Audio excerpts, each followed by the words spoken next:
আমি আর আমার বদ্দি রেডি হয়ে বাঘাযতীনের সবথেকে ভাইরাল দোকান চুড়িদার ঘরানাতে চলে গেছিলাম।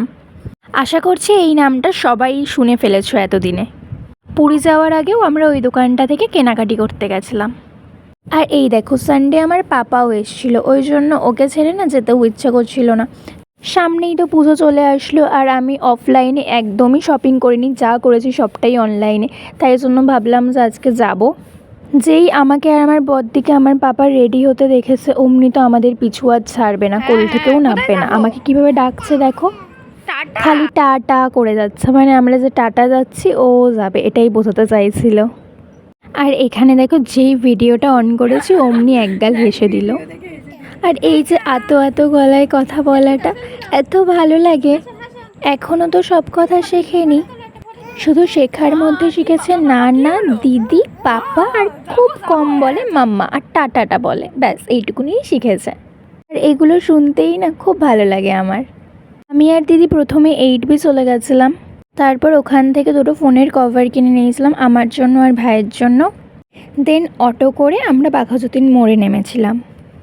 বেশ কয়েকদিন ধরেই আবার চুড়িদার ঘরানার ভিডিও আসছিল আমার ফোনে, আর বদ্দিকে বলা মাত্রই তো হয়েছে যে চল যাব, তো ওর জন্যই বেসিক্যালি যাওয়া। আর আমি ভেবেছিলাম আমার যদি কিছু পছন্দ হয় কিনে নেব। বাইরে দিয়েই দেখতে পাচ্ছ ভেতরে কতটা ভিড়।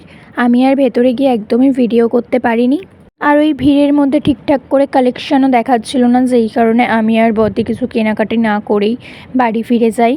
স্যাটারডেও গেছিলাম কলেজের কাজের জন্য মায়ের সাথে, কিন্তু সেই দিন দুপুরবেলাতেও অনেক ভিড় ছিল। সেই দিন অবশ্য ভেতরে ঢুকিনি, বাইরে থেকেই দেখেছিলাম। ফেরার পথে বদ্দি একটা অরুণ আইসক্রিম খেলো, আর মাম্মা আমাকে ক্লে কিনে নিয়ে যেতে বলেছিল, বাট ক্লে পাইনি ওর জন্য, তাই জন্য কুরকুরে কিনেছিলাম। বদ্দি ওকে কুরকুরে, চিপস এগুলো বেশি একটা খেতে দেয় না, খেলেই ও আর কিছু খায় না, ওর পেটে ব্যথা শুরু হয়ে যায়। তাই জন্য ও বায়না করলেও আমি এইসব কিনে দিই না। কিন্তু সেই দিন ও ক্লে চেয়েছিল, আর ক্লে যেহেতু পাইনি, তাই ভাবলাম ঠিক আছে একটা দিন কুরকুরেই না হয় খাক। আমরা বেরোনোর আগে ওর চকলেট খাবে বলে খুব বায়না করছিল, তাই জন্য ওর বড় মাম্মাম ওকে আবার চকলেট এনে খাইয়েছিল। তারপর মেয়ে আমার অনেক বকা শুনেছে, তাই জন্য কুরকুরে খাওয়ার রিস্কটাও একদমই নিচ্ছিল না, আমাকে ফেরত দিয়ে দিচ্ছিল। বাট মনে মনে 16 আনার শখ যে খাবে। দেন ওর মা হ্যাঁ বলাতে ও নিল আর খেলো সেটা। খাওয়া দাওয়ার পর আমাকে বলছে, মাম্মা তুমি তো অন্য খেলনাও আনতে পারতে আমার জন্য। পরে মনে হলো ঠিকই তো, ক্লেটাই মাথায় ঘুরছিল, তাই তখন ওটা মাথাতেই আসেনি।